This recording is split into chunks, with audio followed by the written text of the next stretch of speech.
25 ans waaw egguñu 25 ans ay 20 ans. parce que 2005 ki ci mag 2005. ki ci mag 2004 2004 dëgg donc xale 20 ans yi xale 2000 yi la vraiment. waaw parce que Bamba parce que dañ leen a yar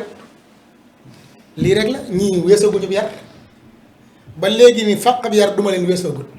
ñu bàyyi leen libéré leen maanaam da ngay laaj ne ana seeni wajur parce que moom imaam mi gën a siiw Daara Jolof la dëkk Jolof maanaam Daara Jolof lañ wax dafa la jóge bàyyi fa ay wajuram wala boog ana ay wajuram la ñuy laaj. après xale bi dafa woo bët nag da nga koy gis mu toog yor xaalis di won nit ñi dundam xam nga loolu moom mu ngi influencé ay ñeneen ñoo xam dañu ñëw pour dund li muy dund te maa ngi ciy dégg mbirum affaire lesbienne maa ngi ko ciy dégg. kon ñoom seen groupe bii nii mën nañoo sax topp ñii ñuy topp nii mën a dem ba àgg ñoom. man a Bamba li ma ciy gis rek mooy wax dëgg yàlla wajur yi tamit wax dëgg yàlla nañ yar seen doom yi xale bi kañ la war a mën a kii warul mën a libre kii warul mën a génn seen kër te yaayam xamul fan la nekk. warul mën a dund moom képp warul mën a dëkk moom kese mais comme dañoo taayal ci xale yi léegi te tamit boo yoree xaalis xaj na yaa ngi ciy mën defal tuuti say wajur wala dara ñu jàpp ne yow majeur nga mat nga li nga doon te man kii dama yéex a xam ne jigéen la. teg si Ngom. ah bon barki alxuraan dama yéex a xam dafa waa stilu góor la yor wallaahi asim yéex moom defal nañ ko interview xool naa ay kiyam yu bari doo xam ne kii jigéen defal nañ ko interview mu ne carrément benn liggéey arrangé wu ko. man góor laa moom moo wax li Iman mu ne moom benn liggéey arrangé wu ko maanaam. góor laa ko soxla xaalis. même tur bi sax boo ko xoolee. amul lenn lu muy def lu muy jigéen mais sérieux góor la ko tegal. non yàlla xam ne ne góor laa ko tegal. stilu góor la jël yi ñu ko kii laa ko door a xam. mais vidéo yi ma ci doon gis ñu ko indi ci Facebook yëpp man stilu man góor laa yaakaar mën naa waxal pour man góor gu féminin la rek ndekete moom jigéen la. wow bët trop man daal wax dëgg yàlla wajur yi nag moom am na loo xam ne Bamba ñoom lañ ci dut baaram de. dëgg yàlla dëgg nag. waaw Bamba Iman comme ni nga ko waxee rek mais man démb bi ma ko xoolee xoolaat ko parce que kii du mag mu ñuy yedd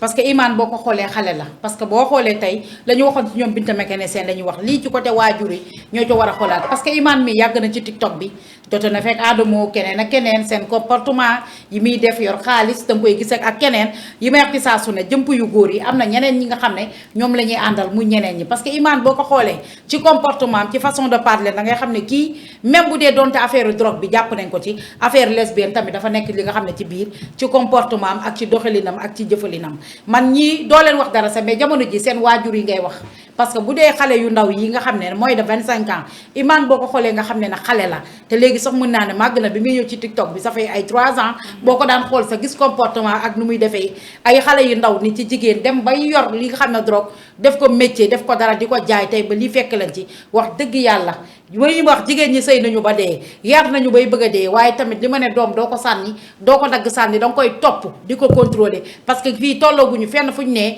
bàyyi naa la ak yàlla parce que xale xamul yàlla waaye xam na yar parce que tey lii seen waajur yi tamit ñoom la ñuy gën a dut baaraam parce que même bu dee dëkkuloo Dakar sa doom déplacé wu nga ko gis ci TikTok bi réseau social bi nga xam ne ñëpp da nga koy gis yenn comportement yi am xaalis yenn privilège yi ñu am ko fu ne ñu dem fa nekk ci ay appartement de luxe war nga mën a gëstu bu baax xoolaat sa doom ci lu muy nekk ci saa su ne parce que xale yu ndaw nii ay xale yu ndaw yoo xam ne ci jigéen surtout ñu jàppaleen ne dañu doon jaay drogue dafa nekk loo xam ne c'est honte dafa ruslu billaahi affaire boo ko déggee sax da nga naan lii c'est incroyable bu doon tey da nga ko dégg ci loxo police wala gendarmerie doo ko gëm xoolal Iman nga xool comportement am ndax kii Ngom wax na ko xoolal doo gis ci moom ween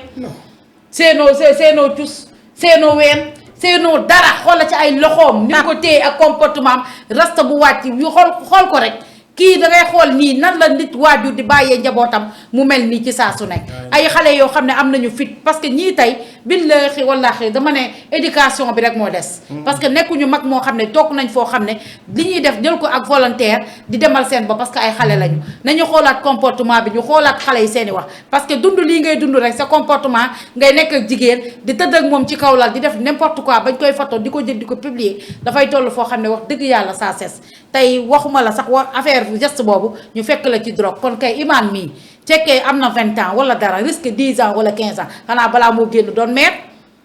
ci kaso bi parce que duñu ko baal drogue boo xam ne dañ laa jàpp lu ñu koy waxee flagrant délit tey jaay ak jënd loxoog loxo nga yëkkati ko joxe kon wax dëgg yàlla amuñu dara loo xam ne luñ ciy mim ci saa su ne daan nañ ko gis comportement ñi muy àndal mais bu demee bay jaay drogue lii fekk ci kon parents yi tamit nañu bàyyiwaat xel seeni doom ci seeni comportement ci seeni sol ak seeni jëfin ndax keroog kat lii waajuru Binta mécanicien mi def bi mu génnee kaso nekkaat ci live bi bëgg a dundaat dund yooyu da ko faa fekk harcelé ko toroxal ko fekk ko booba tey déggatoo Binta taal li nga xam ne mooy live parce que waajur bu responsable nii ngay def da ngay veiller say doom bañoo ci tey ba yoon fekk leen ci mais dafa dëng naa ko bàyyi naa ko génnee naa ko sànni bàyyi ko après ci nii lay nekkee dañuy dem tey iblis këf leen mbedd mi këf leen ak yooyu mais est-ce que ana Seydi Baye daal mais daal wallaahi lii tamit dafa nekk loo xam ne bindaay doo xam loo ci wax dëkk bi dangaa mel ni ku nekk ci film boo jógee si lii dal ci lee kii di Iman man pour man tolloogul foo xam ne dañ ko war a abandonné xale la doom bu fekkente ne danga koo yor nga mu jël voie boo xam ne baaxul teel ko yóbbu ñu corriger ko maison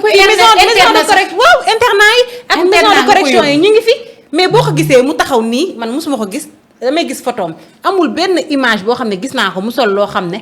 nekk na yëre jigéen dafa dem ba dafa stylé yoru stylu góor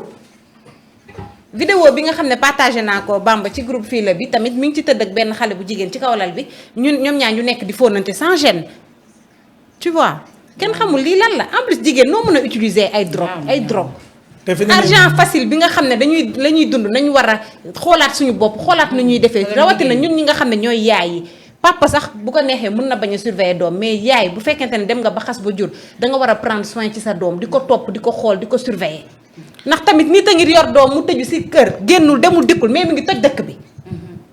nañ waxante dëgg. maison de correction yi dañ ko war a gën a renforcer. jigéen doom boo xam ne dafa judd war a jël tànk boo xam ne fekkoo sa yaay wala sa papa nekk ci yow nga nekk ci nañ la yóbbu ci maison de correction yooyu ñu dóor la ba daggate la boobaa di nga jëlaat yoon bu baax raxas ku sa doom tër rek war nga mën a am foo ko teg parce que lii boo xoolee tey wàllum góor jigéen di feeñ lesbienne di feeñ ay xale yoo xam ne nekk ci wàllum drogue di feeñ nga xam ne yàlla suñu borom moo nam yàlla moo bëgg Sénégal am loo xam ne dañ ko fay teg pour raxas Sénégal day parce que raxas la parce que yenn ñaawteef yi yàgg na fi kenn mënu ko gis kenn mënu ko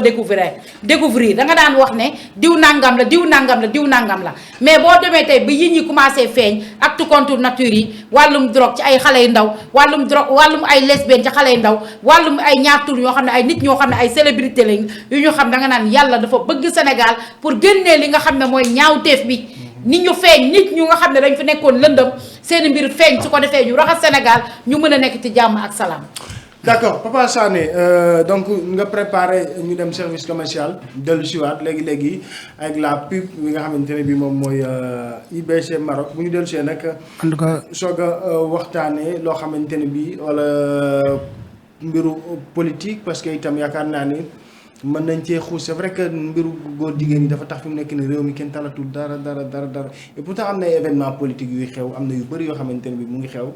mais góor jigéen ñi dañu tellement que dañu dominer actualité bi mais quand même c'est une cause noble aussi parce que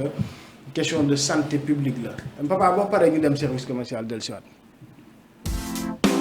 IBC Maroc organise le forum de l'économie sociale et solidaire du 27 mars au 2 avril sous le